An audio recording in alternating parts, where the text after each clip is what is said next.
Hi guys, welcome back. Today we're going to be talking about all of the books that I read in August. So I read 11 books in August, and let's talk about the different genres first before I get into the actual books. So I read 2 graphic novels, 2 mystery/thrillers, 3 romance books, and 4 fantasy books. So we're definitely starting to segue into more of the fantasy side of my reading taste. In the summer, I love a good romance book.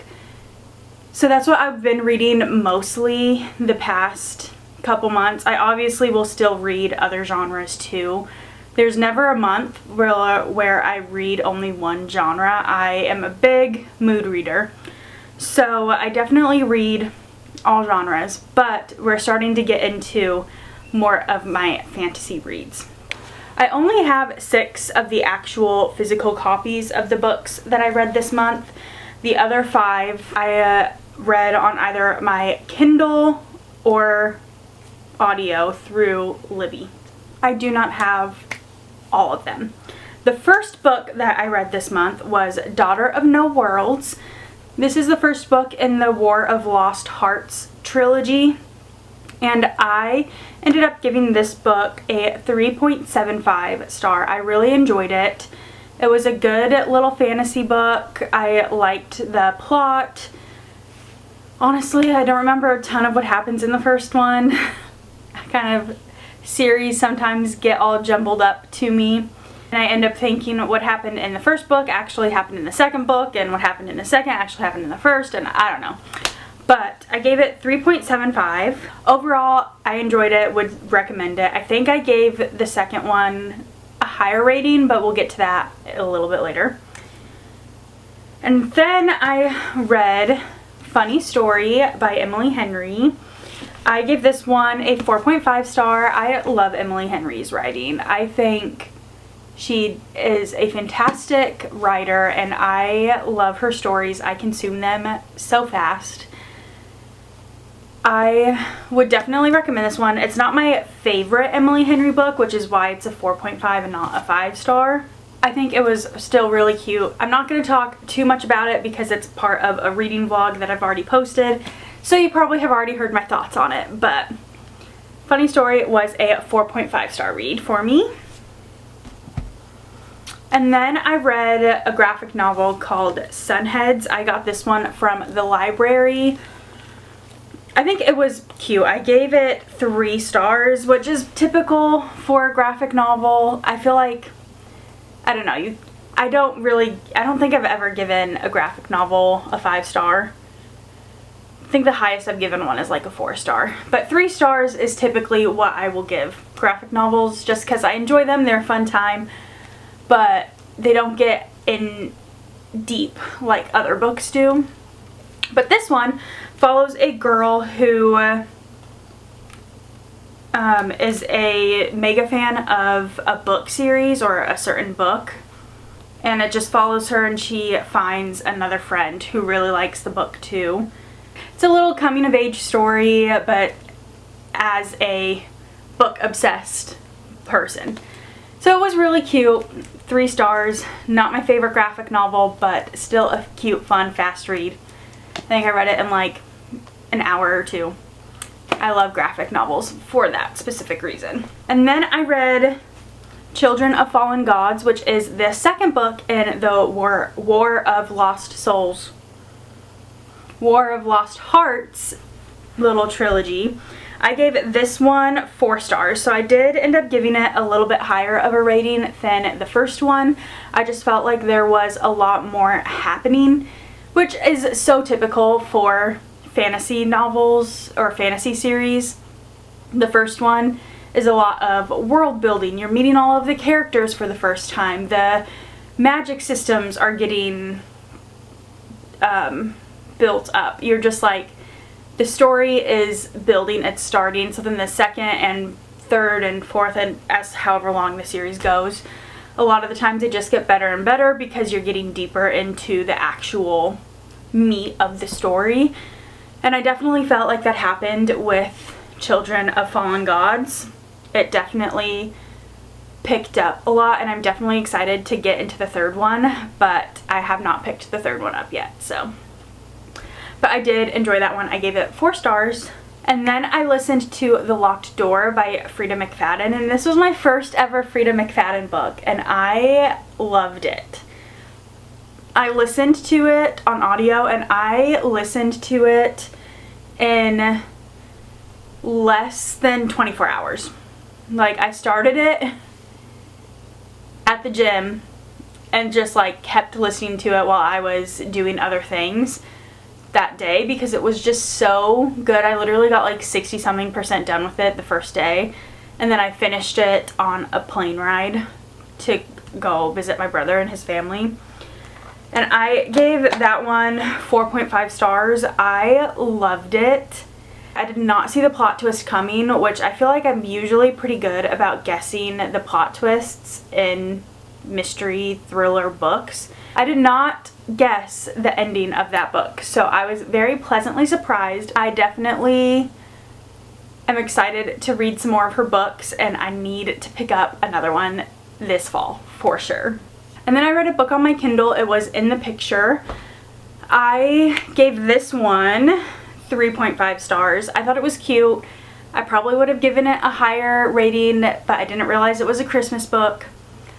I talked about this in a vlog already posted, so I'm not going to go into too much detail, but it was still a really cute little fun romance. It follows a girl and guy. They are on in a 4-person photography competition to win some like major deal with this magazine company, and it just follows them. They were a thing at some point. They knew each other, and then they became rivals, and now they are like both in this competition and trying to work it out for this competition, but also to become like friends or more than friends after.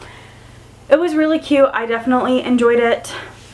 Nothing too special. 3.5. Feel like that's a good rating, you know. It's a good book, but I'm not going to be thinking about it for years to come, or even days to come. So then I read Turtles All the Way Down. This was actually a book that I had started a really long time ago when I was probably in like high school, or I don't know, when did this come out? Yeah, so this came out in 2017, which I graduated high school in 2016. So this came out the year after I graduated high school. And I started it, but never finished it. I don't know why I never finished it, but I didn't. And one of my prompts for August was a book that I started but never finished. So lo and behold, I picked it up. I ended up giving this one 3 stars. It was good. I feel like I would have enjoyed it a lot more if I would have finished it when I first started it, when it came out in 2017. But I don't know, I just didn't hit the same. I feel like I am starting to outgrow some YA, like a lot of YA books, which is kind of sad. I feel like really the only YA books that I still fully enjoy are like YA fantasy books. A lot of YA romances specifically, they just don't have enough depth to them anymore, I think, is my issue with them.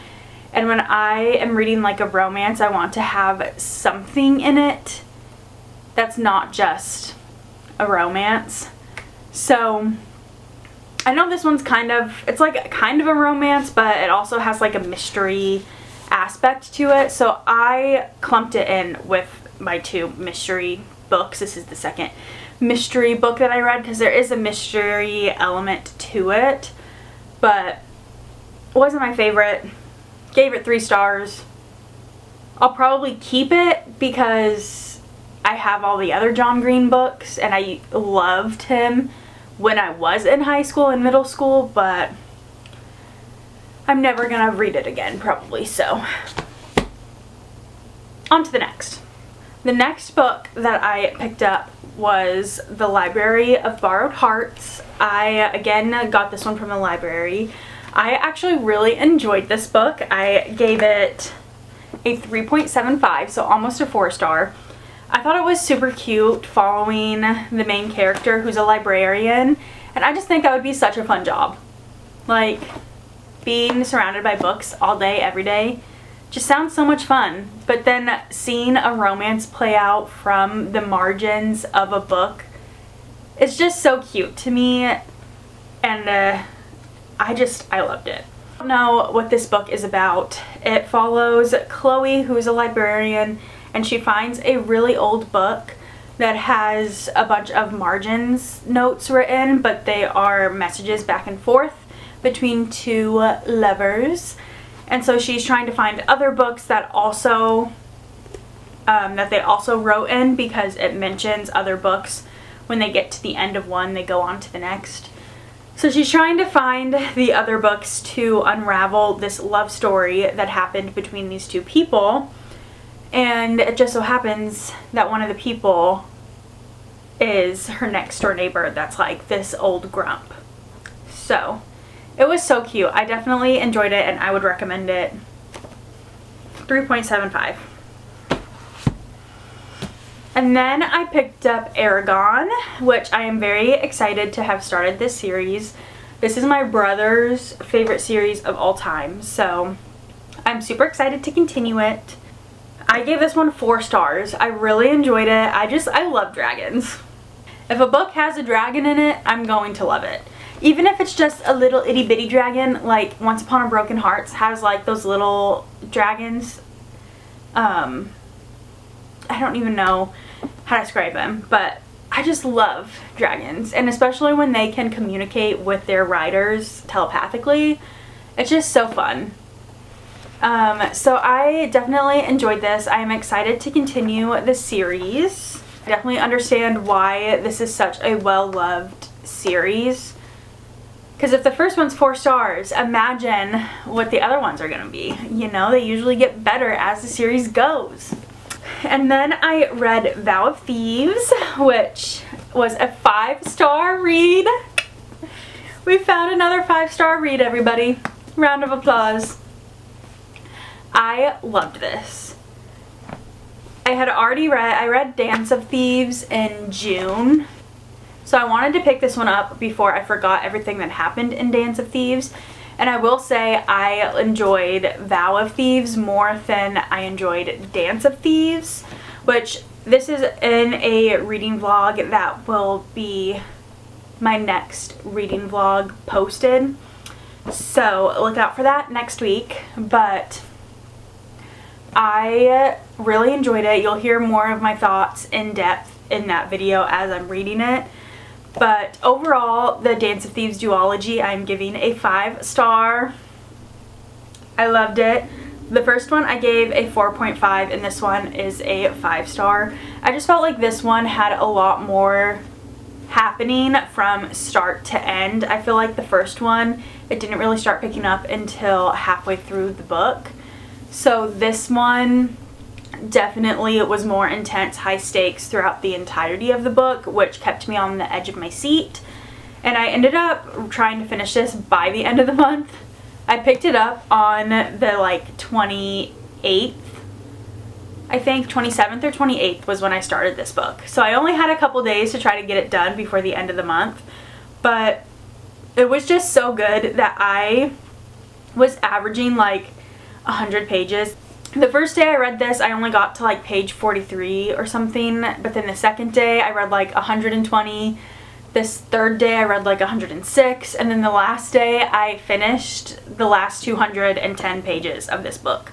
I could not put this down, so highly recommend this duology. And it's so nice because it is a duology that you don't have to commit to, like Throne of Glass is an 8-book series. You don't have to commit to an 8-book series. You can just enjoy a little 2-book fantasy. So there's that one. And then the last book that I read was another book that I read on my Kindle. I got this one from the library as well, and it's another graphic novel I read. Well, technically it's a manga. My first ever like actual manga, not just a graphic novel. But I read the first volume of Spy Family, which is, it was cute. I first heard about this manga from Katie is Reading. She loves them. And it just sounded so cute when she was talking about it. So I wanted to give it a go. But every time I would go to the library, they never had the first volume. It was always just like volume 6 or something. Because there's like 13 volumes of this series. It is a long series. But they never had the first one. So I could never get it. But then I went onto my Libby app. And they have them on there, so I put a hold on the first one, and it finally came through literally the last day of the month. So I read it the last day of the month, snuck it into this month's wrap up. But I definitely enjoyed it. I ended up giving it a 3-star, which again, like I was saying earlier, that's typical for my graphic novels, but I am definitely excited to continue the series. I immediately put the second one on hold after finishing the first one. So hopefully I can get that one soon. But it was so cute. Anya was just the cutest little kid ever. And I think it's really fun. If you don't know what Spy Family is, it follows this guy who is a spy. And one of the missions that he's about to start, he has to get a wife and a kid. And so he goes to an orphanage and finds a daughter, and then he also finds a wife. But the funny part is he's a spy. His wife and daughter don't know. His wife is an assassin. Husband and daughter don't know. And the little girl is a telepath, and she's keeping it from both the parents. So they all have their little secret, and they don't know about the others, but I'm excited to see what happens when they end up getting revealed that he's a spy, she's an assassin, and she's a telepath. So those are all the books that I read in August. I hope you guys enjoyed this video, and I will see you guys in my next one. Bye! But I did not I did not guess what was, gosh, I can't talk. Oh my gosh. I have this Lego flower thing, and it sits on the shelf. It got caught in my hair,